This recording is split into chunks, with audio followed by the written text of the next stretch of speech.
예, 오늘 말씀은 바로 베드로가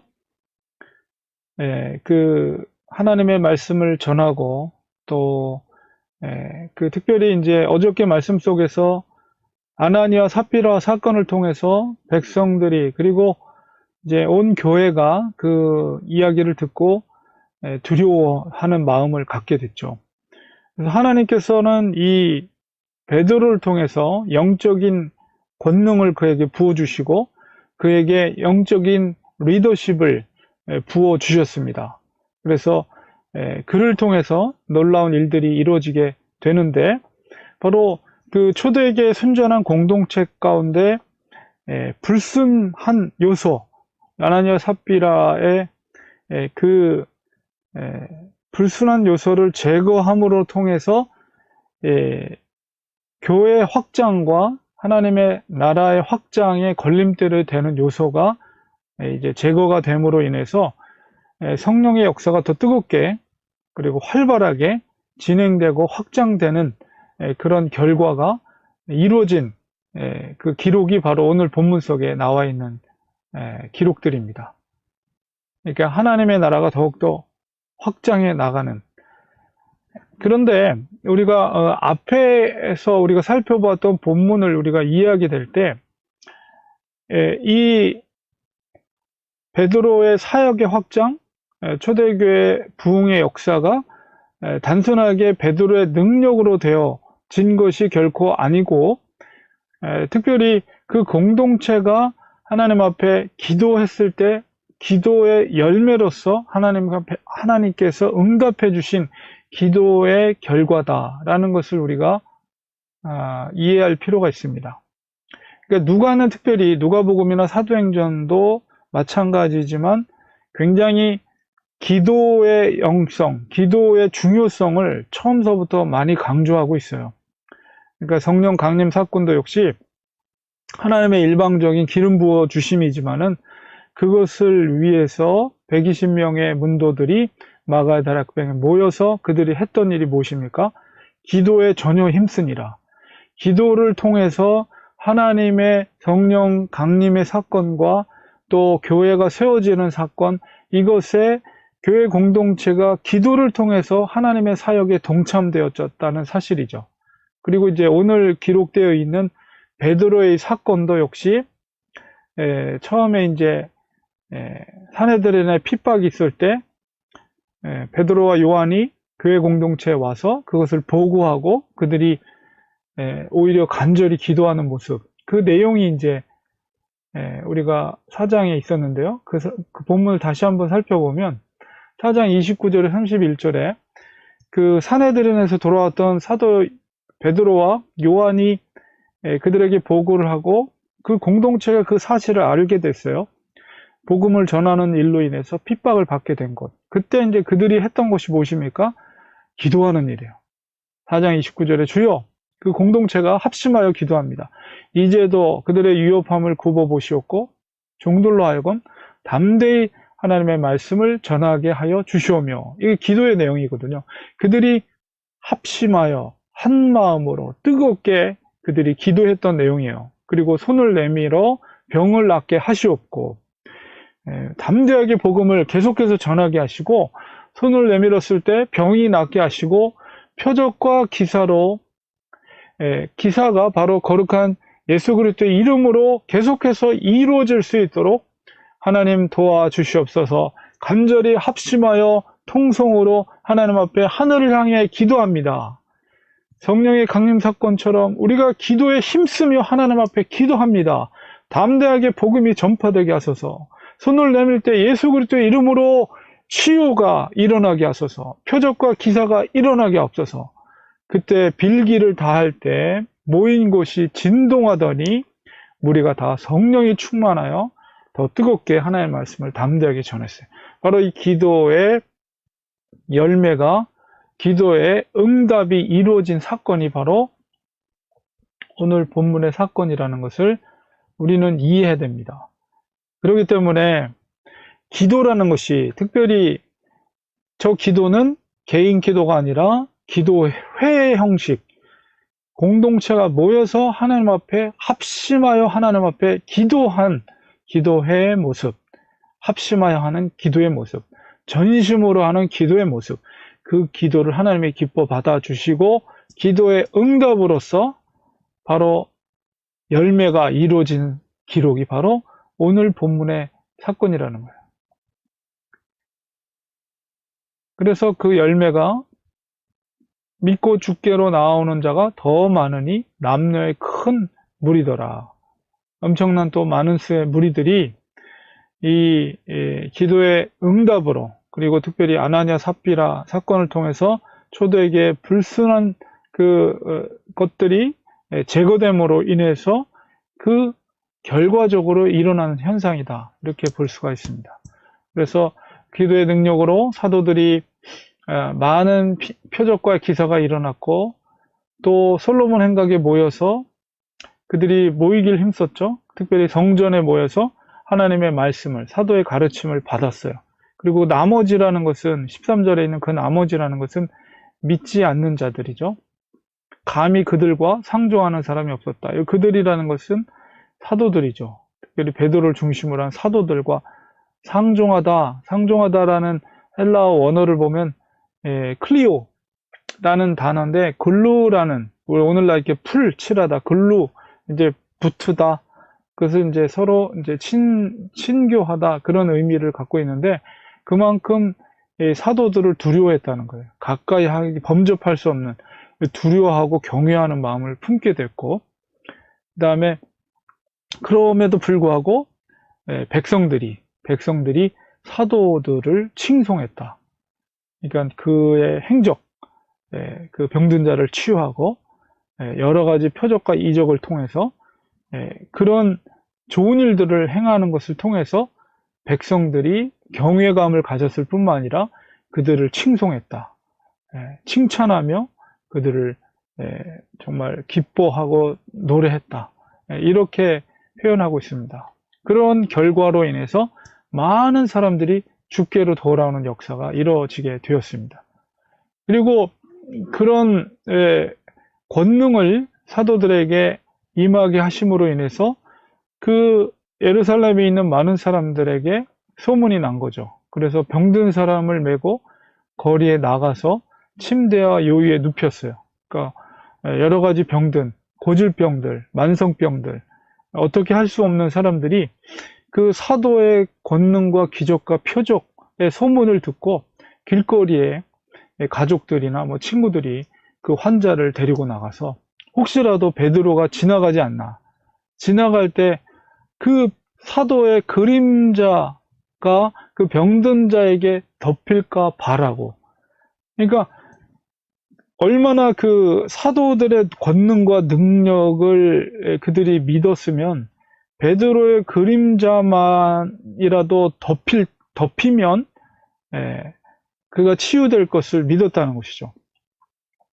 여기서 이제 덮이다라는 단어가 이제 누가복음에 2번 사용이 됐는데, 첫 번째는 누가복음 1장에 수태고지, 천사가 마리아에게 수태고지 할 때 그에게 말합니다.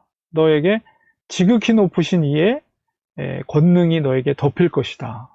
이게 성령으로 잉태될 것을 이야기할 때 그게 덮이다. 지극히 거룩한 이의 은혜가, 그 권능이 너에게 덮일 것이다. 그리고 또 하나는 이제 변화산 사건 때에 그 변화산에 예수님과 더불어 엘리야와 모세가 있을 때 구름이 그곳에 덮이다 할 때 그 단어를 썼거든요. 그러니까 베드로의 그림자가 덮이다라는 것은 굉장히 그 거룩함이 그 환자에게 덮인다, 그런 의미를 담고 있는 것이죠. 그래서 그 그림자만 덮여도 치유의 능력이 그에게 효과를 발휘하게 된다, 이런 의미를 우리가 알 수가 있어요. 그만큼 하나님께서는 성령의 권능으로 사도들에게, 특히 베드로에게 그런 능력이 임하게 되었어요. 그래서 예루살렘 부근에 수많은 사람들도 모여서 예루살렘뿐만 아니라 뭐 베단이라든가 아니면 주위에 있는 많은 다른 도시에서 그 병든 자들이 모이고 귀신 들린 자, 괴로움을 받는 사람들을 데리고 왔다. 그리고 베드로, 그리고 사도들이 그런 치유와 표적과 기사를 행함으로 그 모든 사람들이 다 나음을 얻으니라. 이게 바로 구원의 역사예요. 구원의 역사. 병든 자, 또 귀신 들린 자가 치유함을 얻는, 모두가 다 나음을 얻는 이런 놀라운 역사. 바로 이 성령의 권능이 바로 제자들에게 임함으로 복음을 담대히 전할 뿐만 아니라 병든 자들을, 또 귀신 들린 자들을 치유하는 놀라운 역사가 이루어지게 됩니다. 그래서 이것은 우리가 그 기도의 열매이며, 또한 이런 그 사도들에게 임한 이 권능의 모습들은 어떤 연속성, 영적인 연속성이 있는데, 바로 처음에는 예수님에게 있었던 그 사건, 마태복음 9장에 있었던 12해 동안 혈류병으로 앓던 여자가 이제 예수님의 뒤로 가서 그 옷가를 만지니, 왜 그랬습니까? 이는 제 마음에 그 겉옷만 만져도 구원을 받겠다라는 믿음이 있었던 거죠. 그러니까 사도행전의 그 모습 속에서도 베드로의 그림자만 닿아도, 그 덮여도 내가 치유함을 받겠다. 동일한 어떤 그런 사역의 모습이 예수님께서도 있었고, 또 베드로에게서도 있었고, 그리고 이제 마태복음 14장 36절에 다만 예수의 옷자락에라도 손을 대게 하시기를 간구하니 손을 대는 자는 다 나음을 얻으니라. 이게 동일한 성령의 역사죠. 동일한 치유의 역사. 근데 이제 사도행전 전반기에는 그 사역의 능력이 이제 베드로에게 그런 사역들이 이루어지고, 이제 사도행전 후반부로 가면 그 능력의 연속성이 바로 사도 바울에게로 넘어갑니다. 그래서 사도행전 19장에 보면 바울에게도 하나님이 바울의 손으로 놀라운 능력을 행하게 하시니, 심지어 사람들이 바울의 몸에서 손수건이나 앞치마를 가져다가 병든 사람에게 얹으면 그 병이 떠나고 악귀도 나가더라. 그러니까 능력의 연속성, 예수님으로부터 시작된 사역의 모습이 베드로와 사도 바울, 그리고 여러 제자들에게도, 사도들에게도 그런 하나님의 강력한 성령의 역사들을 이루게 하신 것을 보게 됩니다. 그래서 이러한 사역의 성령의 권능의 역사들이 표적과 이적과 치유, 특별히 병의 치유, 귀신이 쫓김바 등 이런 현상들이 이제 초대교회에 일어났고, 아주 굉장히 많이 일어났다는 것을 알 수가 있죠.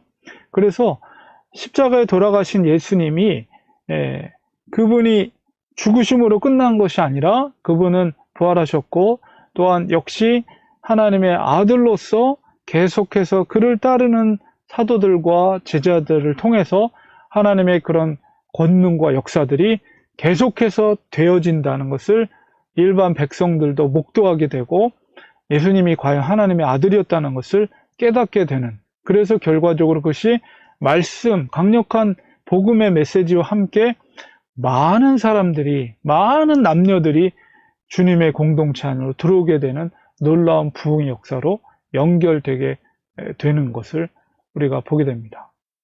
그래서 그 시대와 상황에 따라서 하나님의 성령의 역사들은 다양한 방법을 통해서 나타나고 있어요. 물론 오늘날 이런 현대 시대 속에서는 이러한 일들이 그 당시와는 양상이 다르게 나타나죠. 그러나 또 이러한 것들이 필요한, 또 지구촌 곳곳에서는 이런 영적인 능력이, 치유와 회복의 능력이 여전히 선교 현장에서도 일어나고 있어요. 그러니까 하나님께서는 교회의 부흥 혹은 하나님의 복음이 전파되기 위해서 적절한 성령의 역사들이 그 곳마다, 시대마다, 그런 장소마다 하나님은 계속해서 일하시고 나타나게 하신다는 것입니다. 그래서 반드시 부흥이 있는 곳에는 하나님의 강력한 말씀과 함께 성령의 놀라운 역사들이, 이것은 회복이에요, 회복. 한마디로 말하면 성령의 권능으로 통해서 병든 자가 치유되고, 또 상처받은 자가 치유되고, 더러운 귀신에 붙잡힌 자들이 귀신이 쫓김 바다에서 치유되고, 그러니까 성령의 강력한 역사들은 반드시 치유가 일어나야 된다. 그러니까 오늘날에도 그런 일들이 일어나야 돼요. 그러니까 우리는 하나님 앞에 간절히 기도해야 돼요. 하나님, 우리에게도, 우리의 목회 현장 속에서도, 우리의 교회 현장 속에서도, 우리의 각 가정 속에서도 이런 놀라운 치유가 일어나게 하여 주시옵소서. 병든 자가 낫게 하는 것도 치유가 될 수가 있고, 관계가 끊어지거나 관계에 상처받아서 고통을 당하는 자들에게 그 관계가 회복됨으로 그것도 역시 치유가 일어나는 거예요. 어쨌든 어떤 형태로든 성령의 권능을 통해서 가정마다 그리고 교회마다 그 삶의 현장 속에서 그런 치유의 역사, 성령의 역사들이 일어나야 됩니다. 그리고 거기에 강력한 복음으로 그 치유된 영혼 가운데 구원의 복음이 선포될 때 그것이 진정한 부흥의 모습이에요. 그러니까 이것이 기초가 뭐예요? 그것을 이루게 대한 기초가 바로 사도들과 제자들이 모여서 전혀 기도에 힘썼다는 거예요. 기도로부터 시작이 되는 거예요. 기도로부터 성령의 권능의 역사들, 치유의 역사들, 회복의 역사들이 이루어진다는 거예요. 그만큼 우리 그리스도인들에게 있어서 교회 생활하는 데 있어서 기도라는 것은 정말 중요합니다. 그래서 우리가 오프라인으로 모여서 기도할 수 없는 상황이긴 하지만은 여러분이 있는 곳에서 우리가 같이 기도해야 돼요. 그래서 기도의 운동이 계속 일어나야 됩니다. 그래서 그 기도 없이는 이런 사역들, 영적인 사역들은 힘을 받을 수가 없어요. 물론 뭐 기도가 해야지 되어지고 안 하면 안 되고 뭐 이런 건 아니지만은, 그러나 우리가 기도를 통해서 하나님의 도우심의 역사가 더욱더 강력하게 이루어진다는 것이죠. 하나님이 하시는 거지만 우리는 그 하나님의 하심에 기도를 통해서 동참되어져야 된다는 거예요. 여러분이 치유를, 회복을 소망하신다면 하나님 앞에 기도하시기 바랍니다. 하나님 반드시 기도에 응답해 주십니다. 하나님 성령님은 역사하십니다. 병든 자를 치유하게 하시고, 귀신을 통해서 고통받는 자들을 치유하게 하시고, 상처받고 고통 가운데 있는 자들에게 하나님은 위로의 치유의 역사를 통해서 그 관계를 회복시켜 주시고 아픔을 회복시켜 주는 역사를 이루게 하신다는 사실을 우리는 이 말씀 속에서 깨달아야 되고, 그것을 통해서 지금 현재도 우리는 그 능력을 체험해야 돼요. 성령의 권능을 체험해야 돼요. 기도의 능력을 체험해야 됩니다. 그런 영적인 권세를 가지고 이 시대 속에서 우리는 믿음 생활을 해야 됩니다. 그런 영적인 권세를 가지고 하나님은 우리에게 그런 권세를 주셨어요. 우리가 그것을 정말 믿음으로 행하지 않기 때문에 그 권세를, 능력을 활용하지 못하는 것 뿐이지, 이미 하나님께서는 우리에게 그런 권세를, 성령이 내주하는 자에게 그런 권세를 우리에게 주셨어요. 병이 치유되고 더러운 귀신이 쫓긴 바 되고, 정말 상처받고 또 관계가 끊어진 곳에 치유 회복이 일어나는 권세를 우리에게 주셨습니다. 이 말씀에 대한 그 깨달음을 우리가 가슴에 새기고 그렇습니다. 하나님, 기도하지 못한 게으름을 용서하여 주시옵소서. 오늘날 너무나도 기도가 메말라 있어요. 저 자신부터라도 기도가 메말라 있어요. 이 기도의 샘을 뚫어야 됩니다. 우리는 기도해야 돼요. 그래서 우리 속에 정말 하나님의 부어주시는 능력으로 이런 초대교회 같은 사도들과 제자들이 행했던 능력의 사역들을 감당할 때 그것이 진정한 기쁨이에요. 그것이 정말 소망이고 신앙생활의 보람입니다. 우리가 그런 신앙생활이 회복될 수 있도록 우리는 기도의 영성이 회복돼야 됩니다. 메말라 있던 기도의 영성을 다시 한번 정말 충만한 은혜로, 하나님의 부으신 은혜로, 성령의 권능으로 회복돼야 됩니다. 그런 것을 사모하면서 여러분 더욱더 날마다 기도에 힘쓸 수 있는 우리 사랑하는 성도들 되시기를 간절히 축원드립니다. 우리 같이 기도하겠습니다. 하나님, 초대교회 공동체, 그 영성의 기초는 바로 기도의 영성이었습니다. 그것을 본을 보이셨던 분이 주님이셨음을 고백합니다. 주님은 정말 언제든지 시간이 될 때마다 늘 기도의 자리에 가시는 것을 게을리하지 않으셨습니다. 주님께서 잡히시던 그날 밤에도 겟세마네 동산에서 정말 하나님 앞에 간절히 기도했던 주님의 모습을 우리는 기억합니다. 그리고 십자가상에서 돌아가실 때 그 마지막 순간에도 주님은 기도하셨습니다. 하나님 아버지, 정말 우리의 기도가 메말라 있는 우리의 모습을 회개합니다. 하나님 용서하여 주시고 정말 더욱더 기도로서 정말 하나님의 성령의 권능을 우리도 체험하기 원합니다. 치유의 역사, 회복의 역사, 정말로 그 위로의 역사, 놀라운 초대교회 정말 왕성하게 성령의 권능으로 하나님의 기도의 능력들이 행해졌던 것처럼 우리들에게도 그런 기도가 회복되기를 원합니다. 우리가 모여서 기도하기 힘쓰게 하소서. 지금은 이제 모일 수 없는 상황이지만 있는 처소에서, 우리가 기도의 처소에서, 기도의 골방에서 하나님 앞에 간절히 기도하게 하여 주시옵소서. 하나님 앞에 정말로 그 깊은 기도의 세계 속에 들어가서 하나님을 만나게 하시고 하나님의 음성을 듣게 하시고 하나님의 그 권능을 체험하게 하소서. 내 자신이 먼저 성령의 그 권능을 통해서 우리 자신이 먼저 회복되는 것을 체험하게 하여 주시고, 아버지여, 우리가 정말로 사도들이 행했던 권능의 역사, 정말 그 치유의 역사, 귀신을 쫓아내고 정말로 그 관계가 깨어진 곳의 회복의 역사, 정말 암울한 그 마음속에 있는 우울증에 있는 그곳에 정말로 치유 역사, 예수 그리스도의 이름으로 치유되는 역사, 회복의 역사, 기쁨의 역사가 우리가 기도를 통해서 이루어질 수 있는 우리가 될 수 있도록 하나님 도와주시옵소서.